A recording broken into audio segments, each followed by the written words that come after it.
Hey everybody, welcome to Paul Mash TV, bringing you the very best indie country from all over the world. And now, ladies and gentlemen, he is Paul. Well, thanks again for joining us here again on Paul Mash TV. We're glad to see you again. And we're getting great responses as always, and we want to thank you for giving us your feedback and letting us know what you think about the show.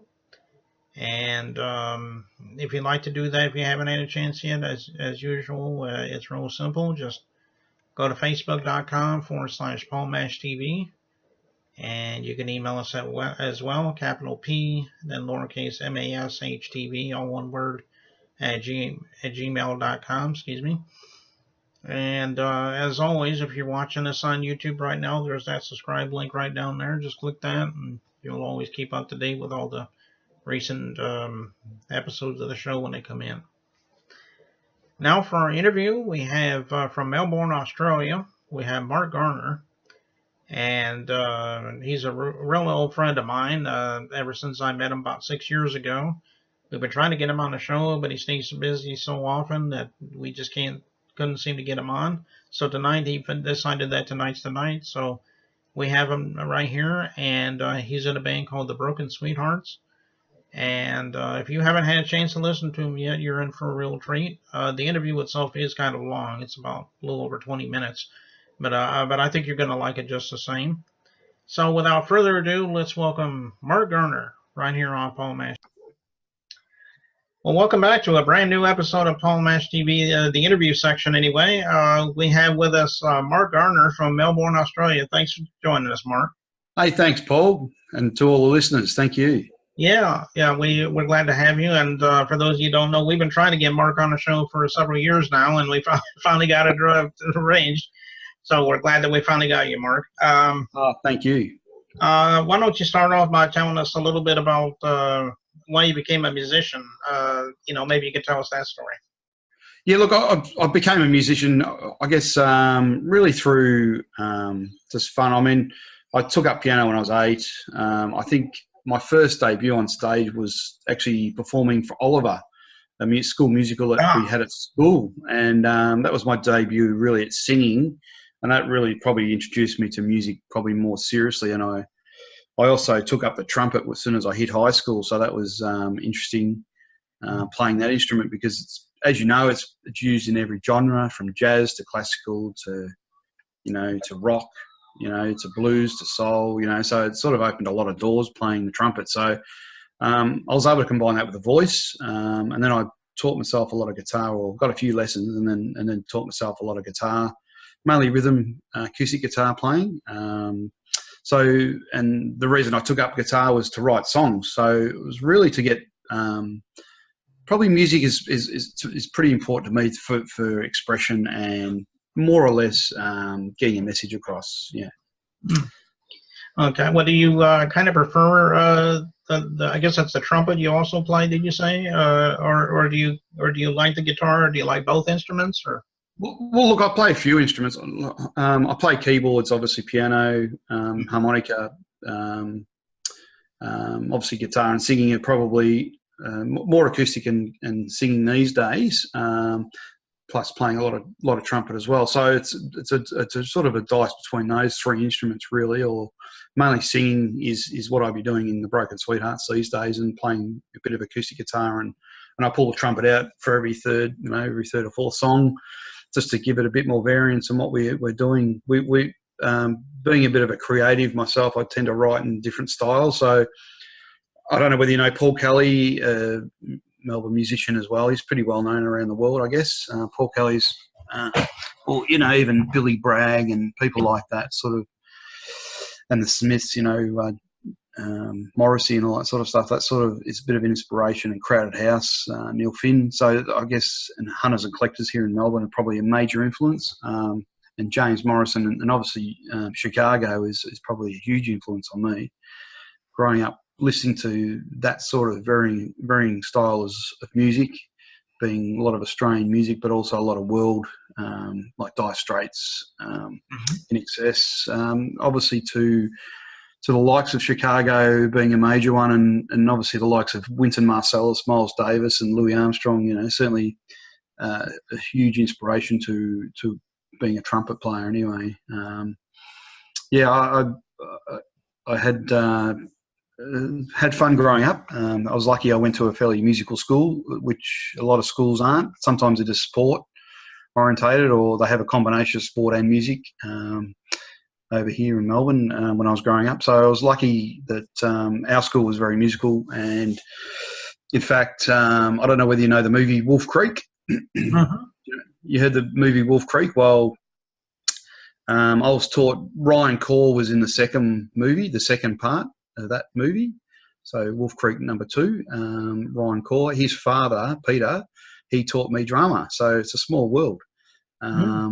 And it's sort of it's what it's all about too, is networking when you tend to be playing from one avenue to another. You play different venues and different stages, so you meet all sorts of people, which is really interesting. Okay, yeah. Well, actually, my next question was going to be your influences, but I guess you already answered that for me anyway. Yeah, cool. Blues Brothers is a big one too. Blues Brothers is probably a major one that made me take up that and Grease Lightning and all those Flashdance, all those big musical movies that came out when I was growing up. Footloose. Now, they're massive movies at the time. Dirty Dancing, they were huge, huge movies, and that sort of inspired me to take up, something in entertainment. It really got me inspired to taking music up, because music's such a great force, to reckon with. Right, exactly, yeah. And you even mentioned Crowded House. I remember that band. I other than Don't Dream It's Over, I don't really remember much of what they did. But I was kind of shocked when I found out they were from Melbourne, Australia. But yeah, well, they're an interesting band. They started off as the Mullanes in New Zealand, obviously coming from Split Ends, Neil Finn. From New Zealand, they were the Mullanes, and then they became Crowded House when they landed here in Paran in Victoria, just not far from where I live, really. So he's a great songwriter, and I mean, he's written heaps of great material. Obviously the first album's brilliant. The Woodface album, the second album, another brilliant album, but really well crafted songs with his brother as well on the second album. And Temple of Low Men as well. Sorry, and they're great songs. But he's a great co-writer as well. He writes with other people. You can get a lot of inspiration from someone like that. He also just joined Fleetwood Mac, so that's probably an interesting combination. Neil Finn and Fleetwood Mac. I think that's going to be great. For that band, and he's such a musician. It just shows how great a musician and artist he is. So, I mean, that's awesome. Yeah. Okay. Well, that's good. No, obviously you've been around. How long have you been a band, or been around? At least 10 years or so now. No, or maybe it's been longer. Yeah, look, I did a lot. Obviously, I knew you when I was doing my solo material, which was the Great Divide EP. I had really good response with that. Actually, when I first released that, it was awesome. Around it was probably more of a mini album, really. At the end of the day, it was pretty much a 7-track album. So I had 6 tracks on the CD and an extra track that you could download via iTunes. How many CDs would you say you had, or is it just the one you have right now, or? No, I've got about 4 CDs. With the Broken Sweethearts, we've done another 3. So we released live at the Espy, which is the Espy is a very well-known venue in St Kilda, and that's actually been closed last year, over the last probably 12 months, and they're reopening in summer. So it's a really big venue in St Kilda, not far from the central CBD of Melbourne. And that'll be reopening. But we did a 4-track live EP recording there, and we got the best 4 tracks from what we did there. But we've got that as a full video as well, so I could probably send you that as a video footage. You'll probably see a bit later in your show. But also we did, so that was our first live recording. We also did the second EP, which was Pictures in My Pocket, which contained 6 songs, and also 3 of those songs I wrote. but there's a few co-writes. Stephen Ryan Gledhill, Stephen RG, he's known as. He's a guitarist as well in Broken Sweethearts. Probably the main instigator, if you like, of the band, because it's not my band. The Broken Sweethearts is actually a band Stephen actually had going quite a while ago, and I knew Stephen quite well. So I said, look, let's join forces and let's try and do a few things. And he invited me to the Veg Out, which is like a community gardens event in St Kilda there, and it was a massive event. We had the director of Wolf Creek actually was there watching us. We had, I think Rachel Griffiths was in the audience as well, and Paul Kelly was walking around, and Todd McKinney and a few other people. They tend to be in that community, and we were able to do some pretty good things in front of them as well. So it was good to be part of that sort of scenario here in Melbourne. And so we did do some more recordings, and we actually spent, I think we spent like 3 days. We'll obviously rehearse quite a lot, and we just spent 3 days in a studio in Melbourne. Good 3 days, and we put down about 27 songs, I think it was at the time. They were just rough demos, and a couple of years down the track, we're still pulling those songs out. So that was really good, and we were able to do this EP, and we released that 2014, so it's quite a while ago, I guess now, but that's all available on the website, which is www.thebrokensweethearts.com, and available through Spotify and obviously iTunes, and a lot of the shops through CD Baby, I guess. We have been releasing new singles this year. We did release a single at the start of this year, which was Still Don't Know, which we had a guest singer in, Rachel Ivanovich. We had her in for that one, and I played a lot of keyboards on that, believe it or not. It's more, we've sort of gone more the rock sort of style. The last two singles, Thinking About You, and this latest one, The Only One. Well, The Only One, or Thinking About You's got a bit of an Albert sound to it. If you know AC/DC, Divine, or some of the earlier sound of Australian music, it's got that bit of, that sort of hard, edgier sound, more hard rock sort of sound. Mm-hmm. And Thinking About You, it's a great, I reckon it's a great song, and it's actually a song Stephen actually wrote, Stephen RG. He's actually a really good writer, and we joined forces for a song called Shine, which was on the EP of Picture in My Pocket, which we've brought along we had a few lineup changes over the time. I guess consistency we do have now, which is great. So we're actually a 4-piece rock band. But Sam Atleet has done really great engineering for us, and he's the drummer in the band. He's like the equivalent, I don't know, I suppose Dave Grohl comes to mind. He's really mindful of the sound that we're looking for as a band every time, and he works a bit more like a producer as well. It's not like, he's also obviously a great muso. He plays a few instruments as well, and that's Sam Atleet. He's a great drummer, one of the best drummers I've ever met. I actually met him through, as you know, I was running the Whole of Love open mic there for probably 2.5 years or more. I don't know whether you knew that, just in Brunswick, and I stopped that because I was just getting too busy. So I came across Sam. He came along with his act at the time, and I just couldn't believe how quickly he put a drum kit together, like less than 5 minutes. He put it together, and off he was, he had some help as well, but he was really well organised. I saw how he worked, and he just impressed me. So I said, no, I've got to get this bloke in our band. He's great. And and Hugo on bass was such a great feel bass player, and he's got some really nice tones and sounds that he plays with, and it's a bit of slap bass, bit of funky sort of stuff as well. So he sort of adds another dimension into our sound. So when we had the meeting together to get the band together, relaunch the band, so to speak, we were so impressed with these two. We had to have them in the band. So Steve and I got together, and we've come up with some new songs, and Thinking About You was one of them. It worked really well with this outfit. And then we worked on The Only One, which is a song that I wrote in the 90s.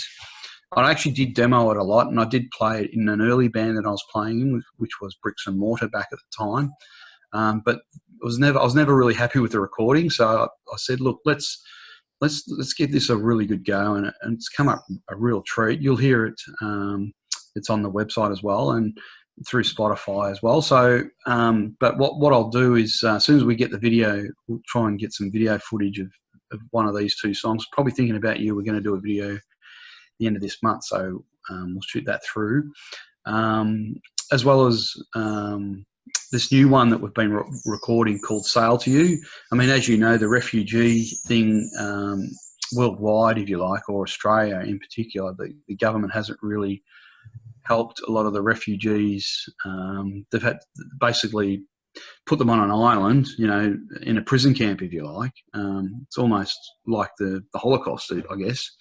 Not quite, not quite, but it's pretty bad. I think it's a bad situation they've got themselves in, actually. But it's pretty. That song "Sail to You" is pretty much about that. It's about the refugees and how we Australians, we tend to take it for granted. It doesn't have to be Australians either, by the way. I mean, certainly certain governments around the world are helping the refugees. I mean, the Americans have been great. So from what I've heard, they've been really good.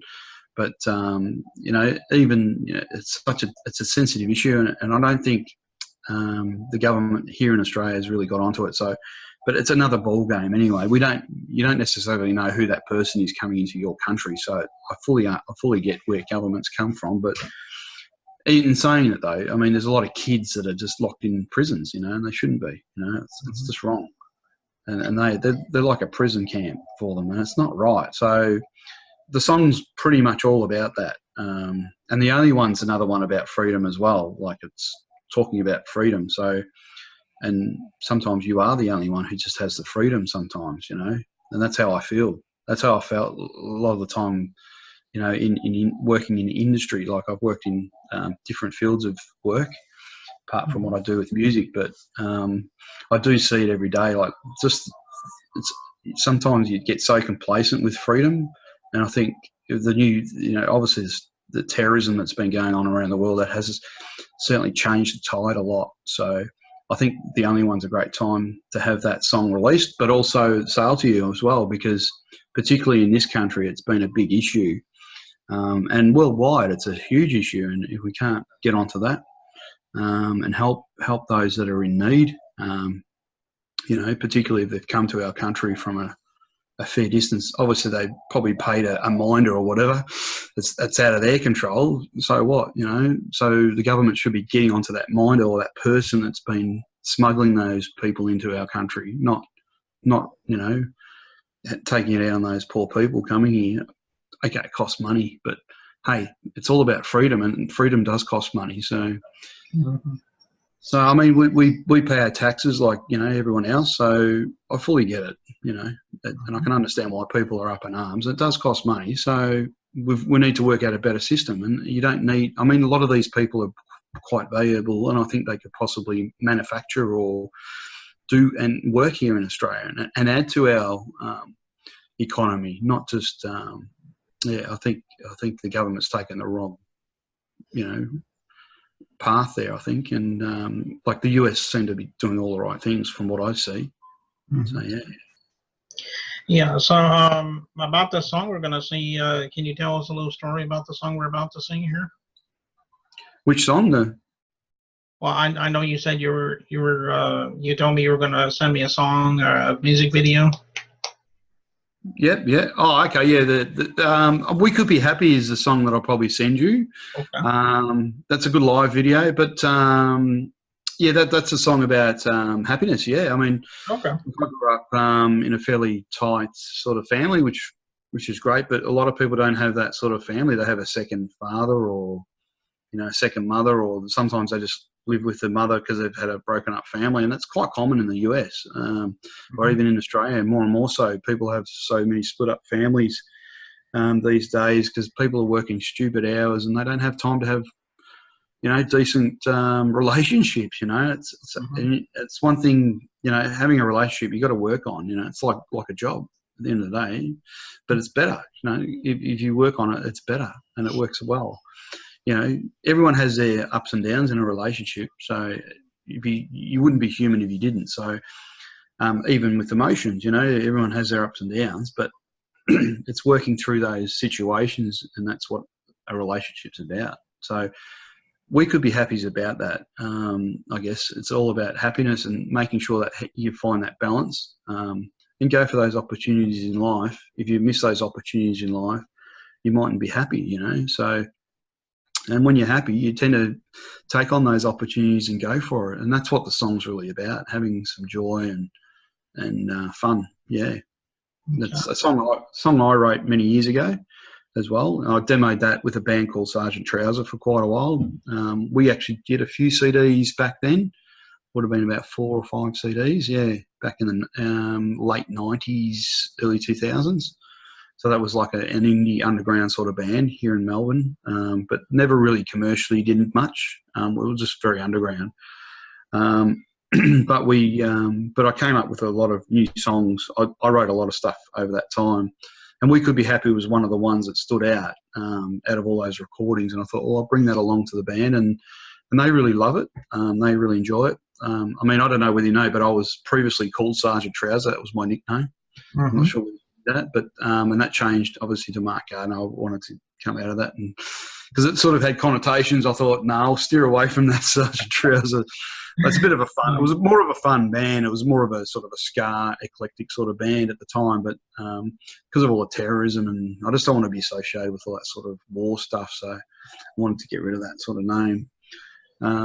But I guess I've sort of I'm becoming a lot more wiser and trying to be a bit more, if you like, present a bit better to the world instead of just Australia. Like, Australia's only a little drop in the mat, in the ocean. Whereas if you can relate to a lot more people around the world, I think we're going to be better off. So, as human beings, that is, being better off. I think it's all about engagement, music and communications, anything to do with getting a message across. It's better, to be more global about that, and that's why I want to be. So I've been working on that for quite some time. Obviously, it hasn't happened overnight. That song, We Could Be Happy, is a song that has been written, initially been recorded, demoed, but there has been a lot more improvements to it, and this band certainly has worked a lot better too. In the bridge, it used to be a lot more quieter in the bridge. It's got more of a stomp now. I think in this live recording you won't hear the stomp, but the recording is going to come up as a bit of a stomp in there. You'll hear it, and we will have a fully fledged video with it out as well, I'd imagine next year. So, but you'll preview it here. I'm happy to preview the We Could Be Happy live shot that we did at the Basin in March. It might have been last year actually, yeah. But I'll see if I've got some other footage. Also, the live at the Espy, we could shoot you the footage of Doubling Down if you like, or Take Me Home. It'll be one of those songs, and you'll enjoy that as well. Okay. Well, we enjoyed talking with you, Mark, and we're going to play that song in just a second. But I just want to thank you. I appreciate the interview here, and we would definitely love for you to come back sometime if you ever have the time to come back. And I'd love to. Yeah, we will. We'll talk some more for sure. Absolutely. I've been meaning to chat with you for some time now, and vice versa. We'll have a chat on air, on the radio. Yeah. We were. No, that's right. I remember you calling me on the phone that one time, and you were interviewing me, I think, for trains, and. Yeah, we had problems with the transmission at the time, unfortunately, but we might be able to fix that now. We might be able to do something, yeah. Okay. Well, I guess we'll get to this video, and we'll be back right after this. Thanks again, Mark. Thank you, Paul. We're just fixing up a few cameras. You might see a few cameras around. I'd like to thank every one of you for coming down and spending the time with us. No, go straight in. Ebony, go straight in, Ebony. I'm going to play a few songs. This first song's called Ebony Street. Ready?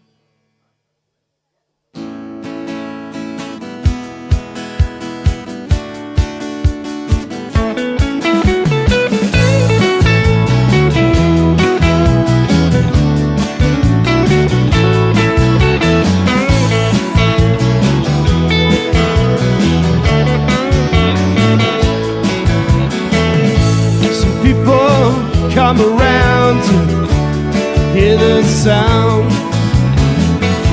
of rolling ocean, a place I call home. You can hear the thunder as the lightning touches the sea.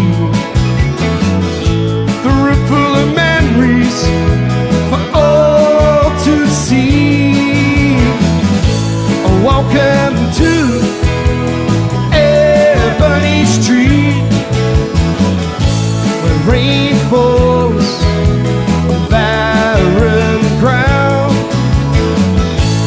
Welcome to Ebony Street, where you can touch the sun. Hey!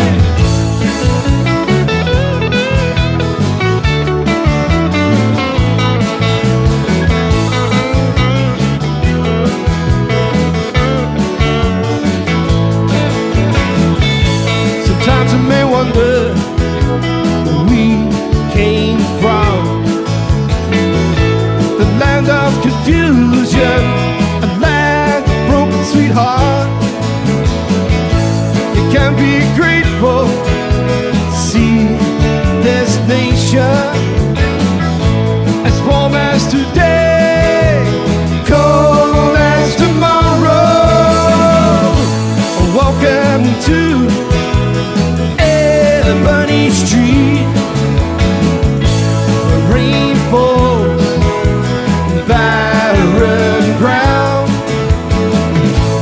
Welcome to Ebony Street, where you can touch the sun.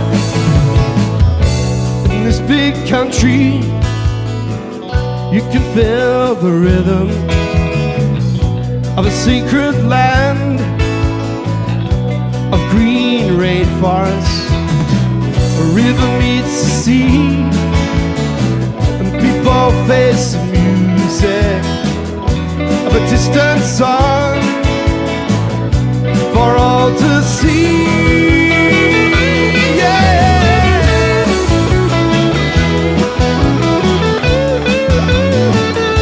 Introducing Steve Ryan Clyde on guitar tonight.